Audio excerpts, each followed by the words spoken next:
Chairman Grassley, Chairman Thune, Ranking Member Feinstein, and Ranking Member Nelson, and members of the committee. We face a number of important issues around privacy, safety, and democracy, and you will rightfully have some hard questions for me to answer. Before I talk about the steps we're taking to address them, I want to talk about how we got here. Facebook is an idealistic and optimistic company. For most of our existence, we focused on all of the good that connecting people can do. And as Facebook has grown, people everywhere have gotten a powerful new tool for staying connected to the people they love, for making their voices heard, and for building communities and businesses. Just recently, we've seen the Me Too movement and the March for Our Lives organized, at least in part, on Facebook. After Hurricane Harvey, people came together to raise more than $20 million for relief. And more than 70 million small businesses use Facebook to create jobs and grow. But it's clear now that we didn't do enough to prevent these tools from being used for harm as well. And that goes for fake news, for foreign interference in elections, and hate speech, as well as developers and data privacy. We didn't take a broad enough view of our responsibility, and that was a big mistake. And it was my mistake, and I'm sorry. I started Facebook, I run it, and I'm responsible for what happens here.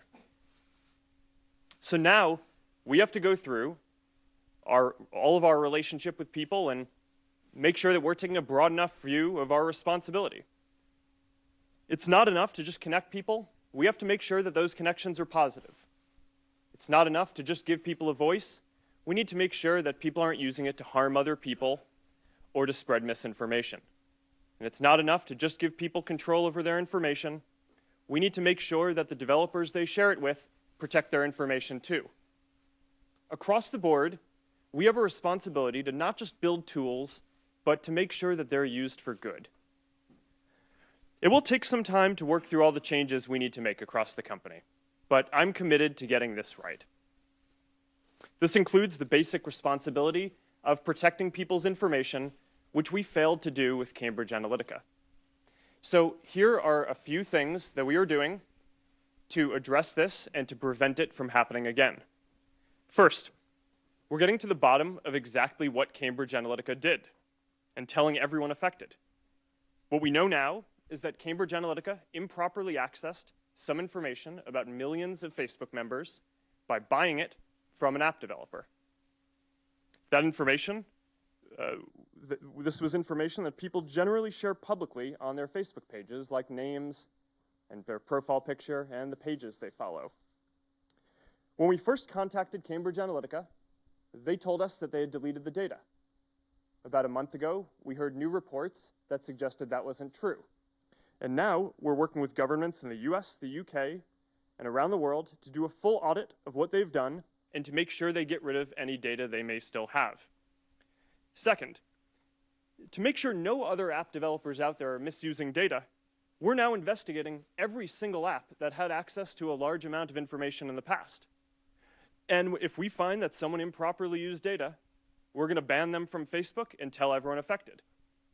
Third, to prevent this from ever happening again going forward, we're making sure that developers can access as much information now. The good news here is that we already made big changes to our platform in 2014 that would have prevented this specific situation with Cambridge Analytica from occurring again today. But there's more to do, and you can find more details on the steps we're taking in my written statement. My top priority has always been our social mission of connecting people, building community, and bringing the world closer together. Advertisers and developers will never take priority over that as long as I'm running Facebook. I started Facebook when I was in college. We've come a long way since then. We now serve more than 2 billion people around the world, and every day, people use our services to stay connected with the people that matter to them most. I believe deeply in what we're doing, and I know that when we address these challenges, we'll look back and view helping people connect and giving more people a voice as a positive force in the world. I realize the issues we're talking about today aren't just issues for Facebook and our community. They're issues and challenges for all of us as Americans.